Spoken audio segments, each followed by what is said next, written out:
എൻ്റെ എല്ലാ കൂട്ടുകാർക്കും നമസ്കാരം. അപ്പോൾ പുതിയ വീഡിയോയിലേക്ക് എല്ലാവർക്കും സ്വാഗതം. നമ്മുടെ ശരീരത്തിലെ വാതപിത്ത കഫ എന്നീ ത്രിദോഷങ്ങളെ അകറ്റി ആരോഗ്യം സംരക്ഷിക്കാനും കുടുംബത്തിൽ ലക്ഷ്മി ദേവിയുടെ അനുഗ്രഹത്തോടെ ഐശ്വര്യവും പോസിറ്റീവ് എനർജിയൊക്കെ നിറയ്ക്കാനും നമ്മുടെ പറമ്പുകളിൽ തനിയെ വളരുന്ന ഈ മുക്കൂറ്റി എന്ന ഔഷധച്ചെടി എങ്ങനെ ഉപയോഗിക്കാമെന്നാണ് കേട്ടോ ഇന്നത്തെ വീഡിയോയിലൂടെ പറയുന്നത്.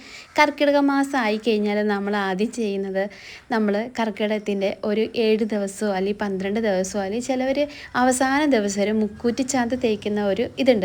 കർക്കിടക മാസത്തിൽ നമ്മുടെ ശരീരത്തിലെ വാത പിത്ത കഫ എന്ന ത്രിദോഷങ്ങളെ അകറ്റി നമ്മുടെ ആരോഗ്യം സംരക്ഷിക്കാനും കുടുംബത്തിൽ ലക്ഷ്മി ദേവിയുടെ അനുഗ്രഹത്തോടെ ഐശ്വര്യവും പോസിറ്റീവ് എനർജി നിറയ്ക്കാനും നമ്മുടെ ഈ പറമ്പിലെ ഈ ഒരു ചെടിക്ക് സാധിക്കും കേട്ടോ. അപ്പോൾ ആദ്യത്തേത് നമ്മുടെ പറമ്പിൽ തനിയെ വളരുന്ന മുക്കൂറ്റിയാണ് കേട്ടോ.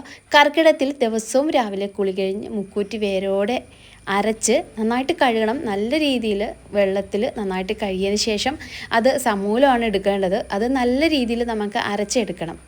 അത് അരച്ചെടുക്കുന്ന സമയത്ത് നമുക്ക് എന്താ പറയുക, വെള്ളം ചേർത്ത് അരയ്ക്കണം. നന്നായിട്ട് കൈവച്ച് ഞെരടുകയോ അല്ലെങ്കിൽ കല്ലിലിട്ട് അരയ്ക്കുകയോ നമുക്ക് തേച്ചിട്ട് നമുക്ക് നെറ്റിയിൽ തേക്കാം.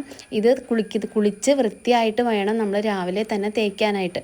അതല്ല, നമുക്ക് ചന്ദനത്തിൻ്റെ കൂടെയും ഇത് അരച്ച് തേക്കുന്നത് നല്ലതാണ് കേട്ടോ. കർക്കിടക മാസത്തിൽ നമ്മുടെ വീട്ടിൽ ഐശ്വര്യവും പോസിറ്റീവ് എനർജി നിറയ്ക്കാനും രോഗപ്രതിരോധ ശേഷി കൂട്ടാനൊക്കെ ഈ ചെടിക്ക് സാധിക്കും. കർക്കിടക മാസത്തിൽ ദശപുഷ്പങ്ങൾക്ക് വളരെ സ്ഥാനമാണ് കൽപ്പിച്ചിരിക്കുന്നത്. അപ്പോൾ ഈ മാസത്തിൽ സ്ത്രീകൾ ഓരോ ദിവസവും ഓരോ പുഷ്പങ്ങളോ അല്ലെങ്കിൽ എല്ലാ പുഷ്പങ്ങളും ഒരുമിച്ച് തലയിൽ ചൂടുന്നത് വളരെ ഉത്തമമാണ്. നമ്മുടെ പാരമ്പര്യത്തിൽ പറയുന്ന 10 ദശപുഷ്പങ്ങൾ ഞാൻ പറയാം. മുക്കൂറ്റി, ചെറുള്ള, അതുപോലെ കറുക, നിലപ്പന, കയ്യോന്നി, പൂവാൻ കുരുന്നില, മുയൽ ചെവിയൻ, തിരുതാളി, വള്ളിയൊഴിച്ചിൽ, അതായത് കൃഷ്ണകാന്തി. അപ്പോൾ ഇതെല്ലാം നമുക്ക് തലയിൽ ചൂടുന്ന ദശപുഷ്പങ്ങൾ ചൂടുന്നത് നല്ലതാണ് കർക്കിടക മാസത്തിൽ. അതുപോലെ മുക്കൂറ്റിയുടെ ത്രിദോഷ ശമന ഗുണങ്ങളും അത്ഭുത ഗുണങ്ങളും ഉണ്ട് കേട്ടോ.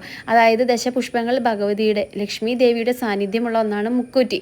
ആത്മീയമായി മാത്രമല്ല, ആയുർവേദ പ്രകാരം ശരീരത്തിലെ വാത പിത്ത കഫ എന്നീ ത്രിദോഷങ്ങളെ സമനിലയിലാക്കാനായിട്ട് ഏറ്റവും ഉത്തമമായ ഔഷധമാണ് മുക്കൂറ്റി. അപ്പോൾ കർക്കിടക മാസത്തിൽ മുക്കൂറ്റി എവിടെ കണ്ടാലും നിങ്ങൾ കളയരുത്. സകല ഐശ്വര്യങ്ങളും ആരോഗ്യം വരാൻ മുക്കൂറ്റിക്ക് അത്രയേറെ ഗുണമുണ്ട്.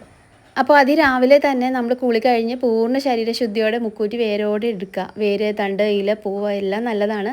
നല്ല രീതിയിൽ പിഴുതെടുത്ത് ഇതിലുള്ള മണ്ണും ചെളിയെല്ലാം കളഞ്ഞ് നല്ല രീതിയിൽ വൃത്തിയാക്കി നമുക്ക് അരച്ചെടുക്കാം കേട്ടോ. അല്ലെങ്കിൽ ഞാൻ നേരത്തെ പറഞ്ഞോളൂ, നമുക്ക് കൈവച്ച് ഞെരടി നീരെടുക്കാം. അല്ലെങ്കിൽ ചന്ദനം അരയ്ക്കുന്ന കല്ലിലോ മരുന്നരയ്ക്കുന്നതിനകത്തോ ചന്ദനം ചാലിച്ചിട്ട് അതിൻ്റെ കൂടെ മിക്സ് ചെയ്തിട്ട് നമുക്ക് തേക്കാം. മറ്റു രീതിയിൽ മുക്കൂറ്റിയുടെ ഇലകൾ കൈ കൊണ്ട് ഞെരടി എടുത്ത് തേക്കുന്നതുണ്ട്. അങ്ങനെ ചെയ്യുന്നത് ഞാനല്ല, അങ്ങനെയാണ് ചെയ്യാറ്. എല്ലാ ദിവസവും രാവിലെ ഞാൻ അവസാന ദിവസം വരെ ചെയ്യാറില്ല. ഒരു 14 ദിവസം, 15 ദിവസം, 12 ദിവസമൊക്കെയാണ് ചെയ്യാറ്. ആ നീര് നല്ല ചന്ദനത്തിൻ്റെ ചാലിച്ച് ഉപയോഗിക്കുന്നവരും ഉണ്ട് കേട്ടോ. വളരെ ഐശ്വര്യദായകമായിട്ടുള്ള കാര്യമാണ്. കർക്കിടകം 1 മുതൽ ചിലവർ 12 വരെയുള്ള ദിവസങ്ങളിലാണ് സ്ത്രീകൾ മുടങ്ങാതെ ഇത് ചെയ്യണമെന്ന് പറയുന്നത്. 7 ദിവസം ചെയ്യുന്നവർ അങ്ങനെ ആയാലും ചെയ്യാം കേട്ടോ. പൊട്ടിട്ട് തടേണ്ട സ്ഥാനം അറിയാലോ, നെറ്റിയുടെ മധ്യഭാഗത്ത് 2 പുരികങ്ങൾക്കും ഇടയിലുള്ള ആ ഒരു ഭാഗത്ത് മുക്കൂറ്റി അരച്ച് തൊടേണ്ടത്. ഇത് ശരീരത്തിലെ പോസിറ്റീവ് എനർജി വർദ്ധിപ്പിക്കുകയും മുക്കൂറ്റി അരച്ചതിൽ നിന്ന് അല്പം പൂജാമുറിയിൽ ഭഗവാന് സമർപ്പിക്കുന്നത് നല്ലതാണ്.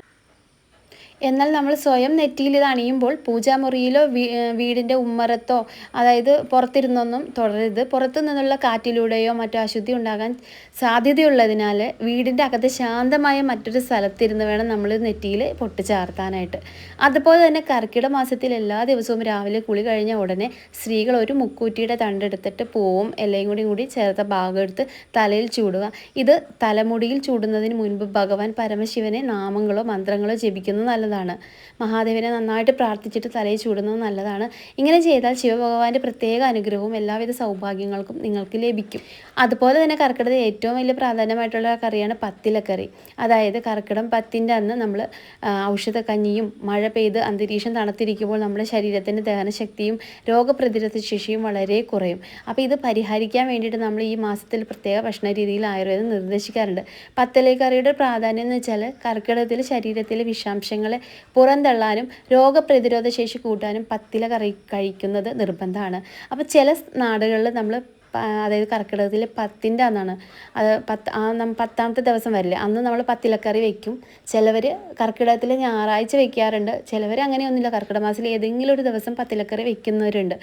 അപ്പോൾ അത് എന്തൊക്കെയാണെന്ന് പറയാം. ഓരോ സ്ഥലത്ത് ഓരോ രീതികളാണല്ലോ. അപ്പോൾ അതിന് വേണ്ടിയിട്ട് നമുക്ക് വേണ്ട താളാണ്. താളം പിന്നെ ചേമ്പിൻ്റെ ഇലയാണ്, പിന്നെ തകര, ചേന ഇല, പിന്നെ ചൊറിയണ ഇലേ, അതുപോലെ കുമ്പളത്തില, മത്തനില, ചീര ഇല പോലെ ഇരിക്കും മത്തൻ്റെ ഇല, പിന്നെ വെള്ളിരി ഇല, നെയ്യുണ്ണി, ചീര ഇല, കൊഴുപ്പ, പിന്നെ പ്രത്യേകം ശ്രദ്ധിക്കേണ്ട കാട്ടുചെടിയുടെ ഇലകൾ പറിച്ചെടുക്കുമ്പോൾ അതിനകത്ത് വിഷമുള്ള ജീവികൾ പുഴുക്കളൊക്കെ ഉണ്ടോ എന്ന് നോക്കണം.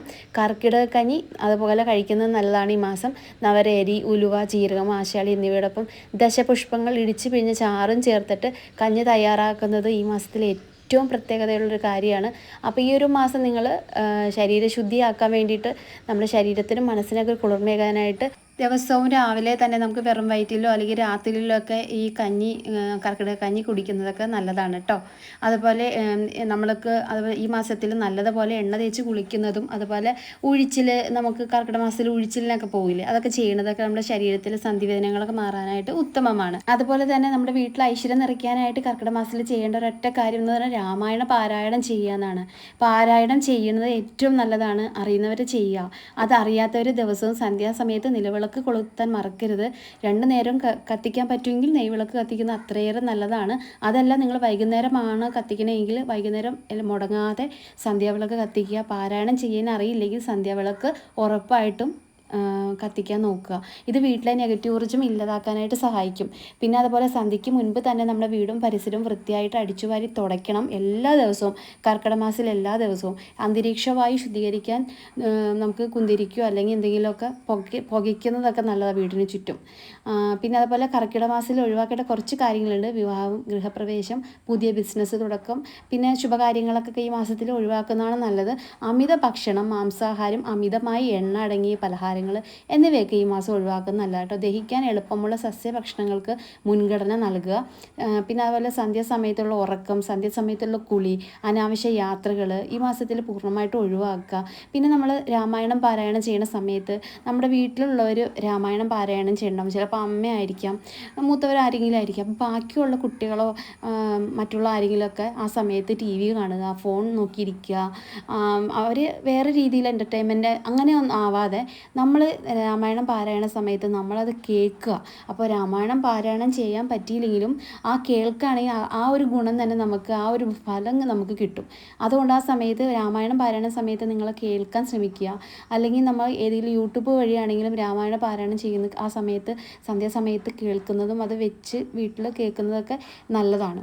അതുപോലെ ശരീരത്തിലെ വാതപിത്ത കഫ ദോഷങ്ങൾ അകറ്റി ആരോഗ്യം നേടാനും മൂക്കുറ്റിപ്പൊട്ടിലൂടെ നമുക്ക് ഐശ്വര്യം കൊണ്ടുവരാനൊക്കെ നിങ്ങൾക്ക് ഈ കർക്കിടക മാസത്തിൽ സാധിക്കും കേട്ടോ. അപ്പോൾ അതുകൊണ്ട് എല്ലാ ദിവസവും നിങ്ങൾ മുക്കുറ്റിച്ചാറ് തേച്ച് വെക്കുക എല്ലാ ദിവസവും. അതായത് ഇപ്പോൾ നിങ്ങളിപ്പോൾ ഇന്ന് നാളെ തേച്ചില്ലെങ്കിൽ ഇനിയുള്ള 7 ദിവസങ്ങളാണെങ്കിലും കറക്റ്റായിട്ട് തേക്കുക. തീരുന്ന സമയം വരെ നിങ്ങൾക്ക് തേക്കാൻ പറ്റുമെങ്കിൽ അത്രയേറെ നല്ലതാണ്. അപ്പോൾ ഈ കർക്കിടക മാസത്തിൽ നിങ്ങളുടെ എല്ലാ രീതിയിലുള്ള കഷ്ടപ്പാടുകളും ദുഃഖങ്ങളും ബുദ്ധിമുട്ടുകളെല്ലാം മാറി സകല സമ്പൽ സമൃദ്ധിയും ജീവിതത്തിൽ നിറയുമെന്ന് പറയുകയാണ്. അപ്പോൾ നിങ്ങൾക്ക് ഏതെങ്കിലും രീതിയിലുള്ള സംശയം എന്തെങ്കിലും ഉണ്ട് വീഡിയോ കമൻറ്റിലൂടെ ചോദിക്കാം കേട്ടോ. അപ്പോൾ ഈ വീഡിയോ നിങ്ങൾക്ക് ഇഷ്ടമായി നമ്മുടെ ചാനൽ സബ്സ്ക്രൈബ് ചെയ്യാൻ മറക്കരുത്. അപ്പോൾ നമുക്ക് അടുത്ത വീഡിയോയിൽ കാണാതിരിക്കും. നന്ദി, നമസ്കാരം.